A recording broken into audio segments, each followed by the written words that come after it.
ভালোবাসা শুধু মুখে বললেই হয় না, রসুলকে ভালোবাসি, আশিকে রসুল, আশিকে রসুল মুখে বললেই হয় না।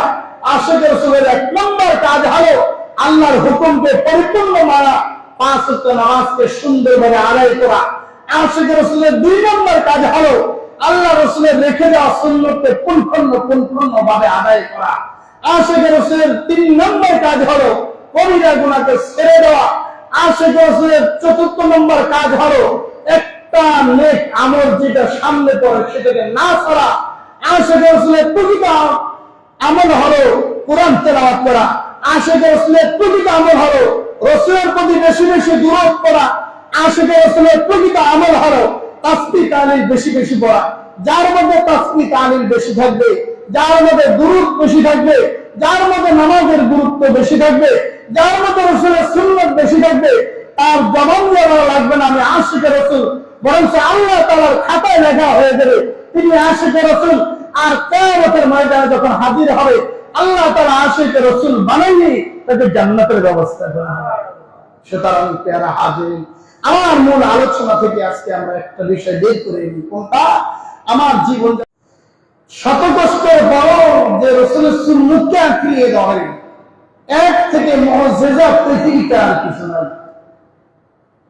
সেজন্য বলেছি ভালোবাসা 2 ধরনের, একটা হলো প্রকৃত ভালোবাসা আর একটা হলো উপরোক্ত ভালোবাসা।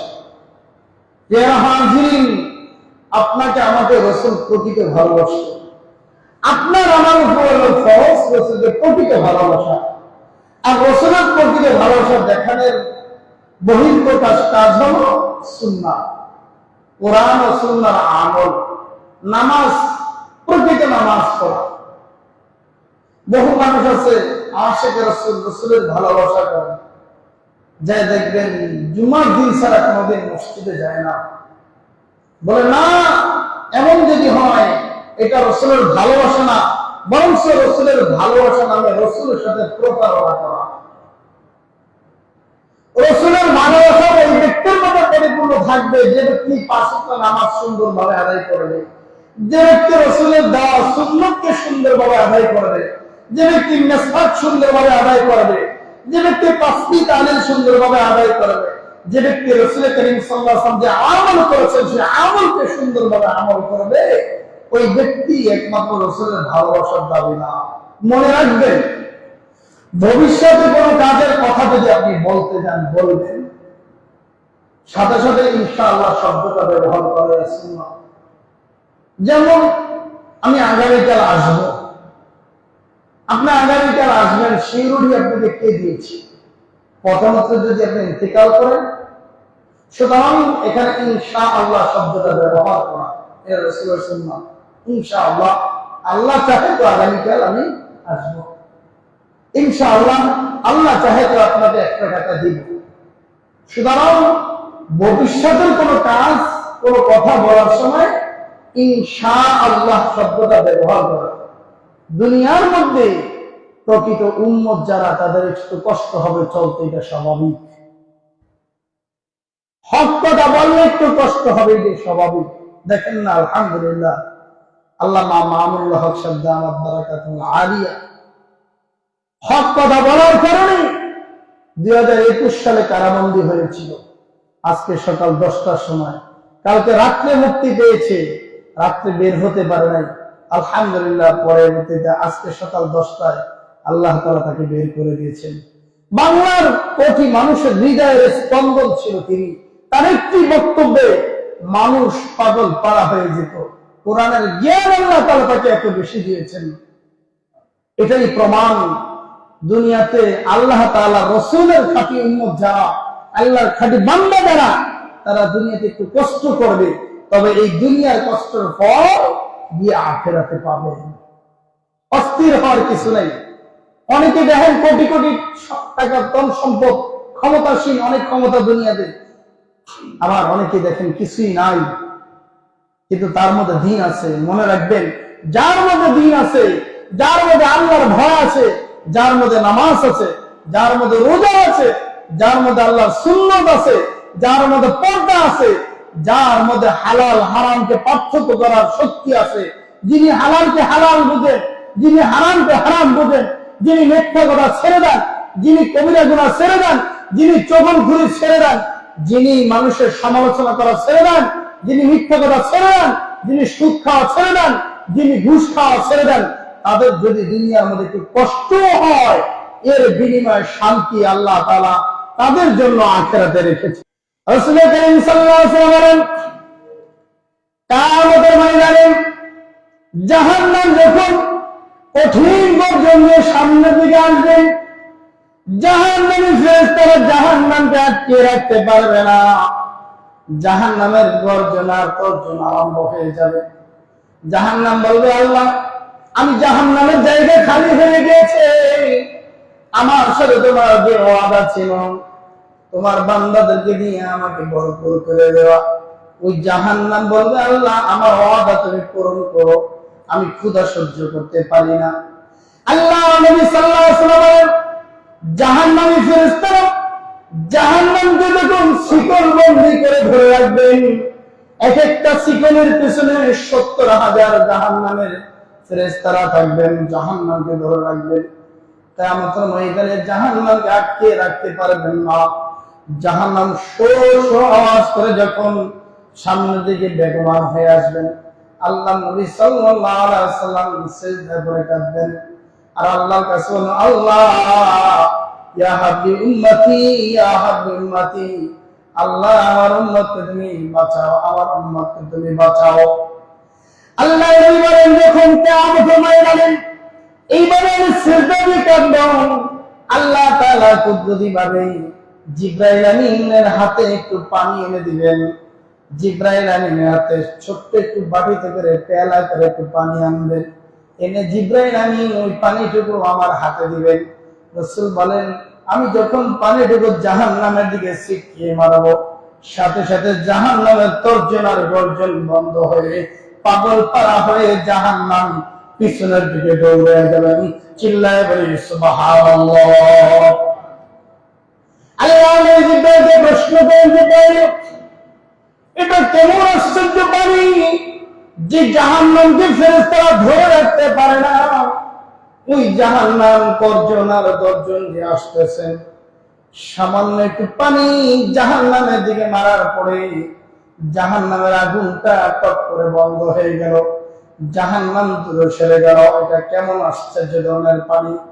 আল্লাহ পাক রব্বুল আলামিনের হুকুমে জিবরাইল বলেন, ইয়া রাসূলুল্লাহ, ইয়া হাবিবাল্লাহ, এটা কোন আশ্চর্য ধরনের পানি নয়, এটা আপনার উম্মতের মধ্যে ওই সমস্ত উম্মতের পানি, ওই সমস্ত উম্মতের চোখের পানি, যে সমস্ত উম্মতরা জাহান্নামকে ভয় করে রাত্র গভীর হয়ে চোখের পানি ছেড়ে দিয়ে কাঁদতো, আল্লাহ, রব্বানা হাব লানা মিন আজওয়াজিনা ওয়া যুররিয়াতিনা কুররাতা আয়ুন ওয়াজআলনা লিল মুত্তাকিনা ইমামা রব্বানা যালামনা আনফুসানা ওয়া ইল্লাম তাগফির লানা ওয়া তারহামনা লানাকুনান্না মিনাল খাসিরিন।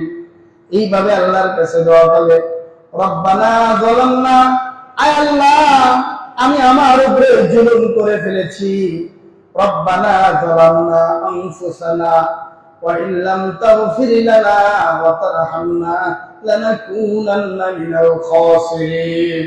আয় আল্লাহ, আমি আমার উপরে জুলুম করে ফেলেছি, আমাকে তুমি ক্ষমা করো। তুমি যদি ক্ষমা না করো, পৃথিবীতে আমাকে কে ক্ষমা করবে? আমরা কার কাছে যাব? রাসূল করিম সাল্লাল্লাহু আলাইহি ওয়াসাল্লাম বলেন, কোন বান্দা যখন নিজের জীবনের গুনার কথা স্মরণ করে করে চোখের পানি ফেলে ফেলে আল্লাহর কাছে তাদের চোখের পানি ফালায়, আল্লাহ পাক রব্বুল আলামিন যে চক্ষু দিয়ে জাহান্নামের ভয়ে আগুন পানি বের হয়ে যায়, আল্লাহ রাসূল সাল্লাল্লাহু আলাইহি ওয়াসাল্লাম বলেন, ওই চক্ষুটাকে জ্বলা জাহান্নামের আগুন দ্বারা হারাম হয়ে যায়। যে চক্ষু জাহান্নামের ভয়ে কাঁদে, ওই চক্ষু কোনোদিন জান্নাতে ছাড়া জাহান্নামে যেতে পারে না। এই জন্য বেশি বেশি কাঁদা দরকার। আপনি আমি কতটুকু কাঁদি? হাদিসের মধ্যে এসেছেন, সাইয়্যিদুল হযরত আবু বকর সিদ্দিক রাদিয়াল্লাহু তাআলা দুনিয়াতে বসে জান্নাতের সার্টিফিকেট পেয়েছেন।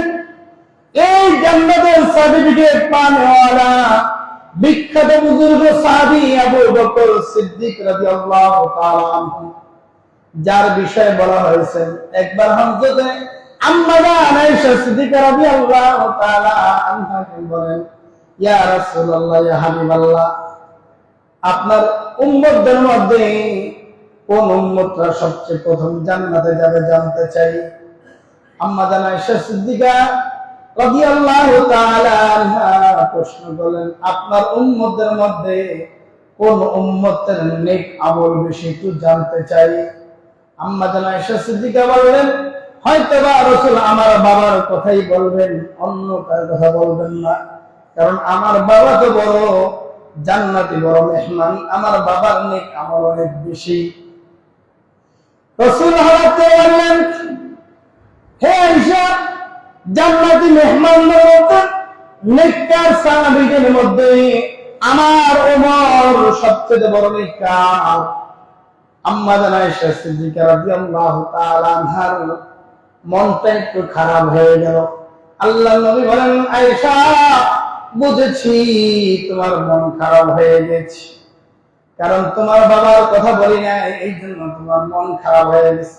তবে শোনো, আমার সাহাবীদের মধ্যে আবু বকর সিদ্দিক রাদিয়াল্লাহু তাআলা আনহু এমন একজন সাহাবী, আবু বকরের এক রাত্র যেই দিন রাসূলের মধ্যে আমার সাথে ছিল, ওই দিন এক রাত্রের নেক যদি সারা পৃথিবীর মানুষকে ভাগ করে দেওয়া হয়, সারা পৃথিবীর মানুষের নেক আমল যদি এক পাল্লায় দেওয়া হয়, আর আমার আবু বকরের এক রাত্রের আমল যদি এক পাল্লায় দেওয়া হয়, জেনে রেখো আবু বকর সিদ্দিক রাদিয়াল্লাহু তাআলা আনহু আমলের পাল্লাটাই ভারী হয়ে যাবে। এত বেশি সেই আবু বকর সিদ্দিক রাদিয়াল্লাহু তাআলা আনহু, সাইয়্যিদনা আবু বকর সিদ্দিক রাদিয়াল্লাহু তাআলা আনহু জাহান্নামকে এত বেশি ভয় পাইতেন, এত বেশি কান্না করতেন, কান্না করতে করতে করতে করতে আবু বকর সিদ্দিক রাদিয়াল্লাহু তাআলা আনহুর ভিতরের কলিজাটা পর্যন্ত পুড়ে কালা হয়ে গেছে। বলে কিভাবে পড়ে গিয়েছে, পৃথিবীর কেউ দেখে নাই না। আল্লাহর নবীর সাহাবী আবু বকর সিদ্দিক রাদিয়াল্লাহু তাআলা আনহু যখন মুখ দিয়ে নিঃশ্বাস ছাড়তেন, আমরা যে নিঃশ্বাস ছাড়ি সেই নিঃশ্বাসের সাথে একটা ঘ্রাণ ভিতর থেকে আমাদের চলে আসে, তদ্রূপ আবু বকর সিদ্দিক রাদিয়াল্লাহু তাআলা আনহু যখন মুখ দিয়ে নিঃশ্বাস ছাড়তেন, আল্লাহর নবীর সাহাবী নিঃশ্বাসের সাথে ভিতর থেকে পোড়া গন্ধ আসতো। কি জন্য পড়ে গিয়েছে? আবু বকর সিদ্দিক রাদিয়াল্লাহু তাআলা প্রশ্ন করল, আবু বকর, আপনার ভিতর থেকে পোড়া গন্ধ আসে কেন? আবু বকর বলেন, আমার ভিতর থেকে পোড়া গন্ধ আসে কেন আমি জানি না, তবে জাহান্নামের কথা যখন আমার স্মরণ হয়, জাহান্নামের কথা যখন আমি স্মরণ করি, আমি আর সহ্য করে থাকতে পারি না, আমার কলিজা ছিঁড়ে যায়, মনে হয় কলিজায় আগুন লেগেছে, সেই গন্ধটাই মনে হয় দুনিয়ার মধ্যে তোমরা পেতে আছো। প্যারা হাজিরিন, যে সাহাবী আবু বকর দুনিয়ার মধ্যে জান্নাতের সার্টিফিকেট পাওয়া সত্ত্বেও জাহান্নামকে ভয়ে পরিগান কান্না করত, আপনার আমার জাহান্নামের ভয়ে কতটুকু কান্না করা দরকার, আর আপনি এই জাহান্নামকে কতটুকু কান্না করি জাহান্নামের ভয়ে। এই জন্য রাসূল করিম সাল্লাল্লাহু আলাইহি ওয়াসাল্লাম বলেন, যে চক্ষু জাহান্নামকে ভয় করে চোখের পানি ফেলে দেয়, যে চক্ষু জাহান্নামের ভয়ে, মৃত্যুর ভয়ে, আল্লাহকে ভয় করে জান্নাতের আশাবাদী হয়ে যে চক্ষুটা কান্না করবে, চক্ষু দিয়ে পানি বের হবে, চোখ দিয়ে পানি বের হয়ে নাকের আগার আসতে দেরি আল্লাহ পাক রব্বুল আলামিন ওই কান্নাওয়ালা চোখের পানি কবুল করতে দেরি করেন না। এই জন্য বেশি বেশি কাঁদা, আর আমার কান্নার আপনার কান্নার চোখের পানিটা আল্লাহ তাআলা রেখে দেন জাহান্নামের আগুন বন্ধ করার জন্য। বলতেছিলাম, আল্লাহর নবী সাল্লাল্লাহু আলাইহি ওয়াসাল্লাম আপনাকে আমাকে এত বেশি ভালোবাসেন, জান্নাতে যাওয়ার আগ পর্যন্ত, প্রত্যেকটা উম্মত জান্নাতি হওয়ার আগ পর্যন্ত, ঘেরান পাওয়ার আগ পর্যন্ত, আল্লাহর পক্ষ থেকে জান্নাতের সুসংবাদ পাওয়ার আগ পর্যন্ত আল্লাহ নবী রাজি আর খুশি হবেন না। আল্লাহ নবী আখিরাতে আপনাকে আমাকে জান্নাতে নিয়ে এরপর রাজি আর খুশি হবেন। সে কথাটাই আল্লাহ তাআলা এখানে বলেন, ওয়ালা সাওফা ইউতিকা রাব্বুকা ফাতারদা। আল্লাহ আমাকে খুশি করবেন, ততক্ষণ পর্যন্ত খুশি হব না। আল্লাহ নবী হযরত আলী রাদিয়াল্লাহু আনহু দিকে বলেন, আলী, আল্লাহ বলেন ওয়ালা সাওফা ইউতিকা রাব্বুকা ফাতারদা, আল্লাহ আমাকে খুশি করে দিবে, তবে তুমি জেনে রাখো ততক্ষণ পর্যন্ত আমি খুশি হব না যতক্ষণ পর্যন্ত আল্লাহ আমার একটা উম্মতকে জাহান্নামে দিবে, একটা উম্মত জাহান্নামে থাকবে, তা ততক্ষণ পর্যন্ত আমি খুশি হব না। আল্লাহ নবী সাল্লাল্লাহু আলাইহি ওয়াসাল্লাম বলেন, কিয়ামতের ময়দানে আমাকে হাউজে কাউসারে পানি পান করানোর জন্য আল্লাহ তাআলা আমাকে অর্ডার দিবেন, আমার নিজ হাতে হাউজে কাউসারের পানি পান করাবো। হাউজে কাউসারের পানি কি? এমন এক পানি যে পানি যদি কেউ একবার এক ঢোক পান করে 50,000 বছর পর্যন্ত কোনদিনও তার পানির তৃষ্ণা লাগবে না। এমন এক পানি হলো হাউজে কাউসারের পানি। যে ব্যক্তি রাসূলের হাত থেকে হাউজে কাউসারের পানি পান করতে পারবে তার ভাগ্যটা ভালো, সে জান্নাতি মেহমান হয়ে যাবে। আল্লাহ নবী বলেন, আমাকে যখন ফেরেশতারা হাউজে কাউসারের পানি পান করার জন্য বলবে, আমার উম্মতকে দেখে দেখে আমি হাউজে কাউসারের পানি পান করাবো। এর মধ্যে হঠাৎ করে আমার উম্মতের মধ্যে আর আমার মধ্যে ফেরেশতারা একটা পর্দা ছেড়ে দিবে, পর্দা ছেড়ে দিয়ে উম্মতদের সাথে আলাদা করে ফেলবে। আল্লাহ নবী বলেন, সাথে সাথে আমি ফেরেশতাদেরকে বলবো, ফেরেশতারা, আমার উম্মতের মধ্যে তোমরা কেন পর্দা দিয়েছ? পর্দা দিয়ে আলাদা করেছো কেন? আমার উম্মতদেরকে হাউজে কাউসারের পানি পান করার জন্য দাও। ফেরেশতারা বলবে, ইয়া রাসূলুল্লাহ, ইয়া হাবিবাল্লাহ, এরা তো আপনার উম্মত না। বলে, আমার উম্মত না হলে এখানে কিভাবে এসেছে? ফেরেশতারা বলে, ইয়া রাসূলুল্লাহ, ইয়া হাবিবাল্লাহ, এরা আপনার উম্মত, কিন্তু দুনিয়াতে আপনার রেখে আসা দিনকে এরা পালন করে নাই, দুনিয়াতে আপনার রেখে আসা সুন্নতকে এরা পালন করে নাই, দুনিয়াতে আল্লাহর হুকুমগুলো পালন করে নাই, যার কারণে এরা আপনার উম্মত হিসাবে আপনার কাছে হাউজে কাউসারের পানি পান করতে পারবে না। আল্লাহ নবী সাল্লাল্লাহু আলাইহি ওয়াসাল্লাম বলেন, ওয়ালা সাওফা ইউতিকা রাব্বুকা ফাতারদা, আল্লাহ তাআলা আমাকে রাজি আর খুশি করাবেন, ততক্ষণ পর্যন্ত রাজি আর খুশি হব না যতক্ষণ পর্যন্ত আমার একটা উম্মত জান্নাতের থেকে বিরত হয়ে যাবে। পেয়ারা হাজিরিন, আল্লাহ নবী এত বেশি ভালোবাসতেন আমাকে, আমার কতটুকু ভালোবাসা দরকার। সাইয়্যিদনা হযরত ওমর ফারুক রাদিয়াল্লাহু তাআলা আনহু একজন মুসলমান নাও, তুমি আমাকে কতটুকু ভালোবাসো? ওমর বলেন, ইয়া রাসূলুল্লাহ, আপনাকে তো আমি অনেক ভালোবাসি। ওমর বলেন, ওমরকে রাসূল প্রশ্ন করেন, হে ওমর, তুমি কি আমাকে তোমার সন্তানের মতো সম্পদ থেকে বেশি ভালোবাসনি? ওমর চুপ করেছিলেন। কিছুক্ষণ পর বলেন, ওমর, ইয়া রাসূলুল্লাহ, ইয়া হাবিবাল্লাহ, আমি তো আপনাকে ভালোবাসি, তবে আমার সন্তান এবং আমার সম্পদ থেকে আপনাকে ভালোবাসতে পারি না। আল্লাহ নবী বলেন, ওমর, লা ইউমিন, তুমি মুমিন হতে পারো না। ওমর তো পাগল হয়ে চিৎকার দেওয়া আরম্ভ করলো, আমি যদি আমার মুমিন হতে না পারি কোনদিন জান্নাতে যেতে পারবো না, অতএব আমার মুমিন হওয়া দরকার। সাইয়্যিদনা ওমর ফারুক রাদিয়াল্লাহু তাআলা চুপ করে রইলেন। ওমর ফারুক রাদিয়াল্লাহু তাআলা আল্লাহ তাআলা এত বড় আধ্যাত্মিক জ্ঞান দিয়েছেন, এত বড় আমলওয়ালা ছিল।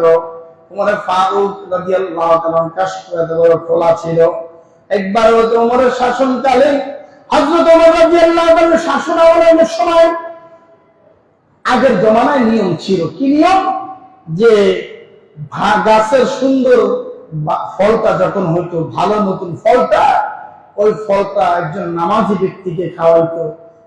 তাদের ধারণা ছিল একজন নামাজি ব্যক্তিকে খাওয়াইলে আল্লাহ গাছের মধ্যে বরকত দিবে। সাহাবায়ে কেরামদেরকে খাওয়াইতো, কেননা সাহাবায়ে কেরামদেরকে খাওয়াইলে হয়তো আল্লাহ তাআলা বরকত দিবে, সেই জন্য খাওয়াইতেন। তবে ওমরের শাসন আমলে একবার এক মহিলা স্বপ্নের মধ্যে দেখেন, মহিলা কি করতেছেন, তার গাছের নতুন খেজুর পেড়ে রাসূল সাল্লাল্লাহু আলাইহি ওয়াসাল্লাম হাতে দিয়েছেন। রাসূল সাল্লাল্লাহু আলাইহি ওয়াসাল্লাম সব খাজুরগুলি বন্টন করে দিয়েছে। দেওয়ার পরে হযরত আলী রাদিয়াল্লাহু তাআলাকে একটি খেজুর দিয়েছেন মাত্র। আলী রাদিয়াল্লাহু তাআলা বলেন, রাসূল যে আমাকে খেজুর দিয়েছেন স্বপ্নের মধ্যে, সেই খেজুরটা স্বাদ আমি ঘুম ভাঙার পর আমার মুখে আমি অনুভব করেছি। সুবহানাল্লাহ। তো মহিলা স্বপ্ন খেজুর দিয়েছেন, স্বপ্নে দেখেছেন আলী রাদিয়াল্লাহু তাআলা আনহু। আলী রাদিয়াল্লাহু তাআলা স্বপ্নে দেখেছেন মহিলা খেজুর দিয়েছেন রাসূলের হাতে, রাসূল সকলকে খেজুর বন্টন করে দিয়েছেন, আর একটা খেজুর শুধু আলী রাদিয়াল্লাহু তাআলাকে দিয়েছেন। সকালবেলা ফজর নামাজ পড়তে যখন গেলেন, নামাজ শেষ, এবার এক মহিলা ঠিক আলী রাদিয়াল্লাহু তাআলার জন্য স্বপ্নে দেখেছেন, ওইভাবে এক মহিলা মদিনার মুনাওয়ারার দরজার সামনে এসে ডেকে বলেন, সাহাবাই কেরাম, ও সাহাবা কেরাম, কারা আছো, আসো আমার এই গাছের নতুন খেজুরটা ওমরে ফারুক রাদিয়াল্লাহু তাআলা হাতে দাও, তিনি যেন তার সাহাবাদের মধ্যে বন্টন করে দেন। ওমরে ফারুক রাদিয়াল্লাহু তাআলা খেজুর বন্টন করতেছে, করতে করতে সব সাহাবাদেরকে খেজুর বন্টন করে দিলেন।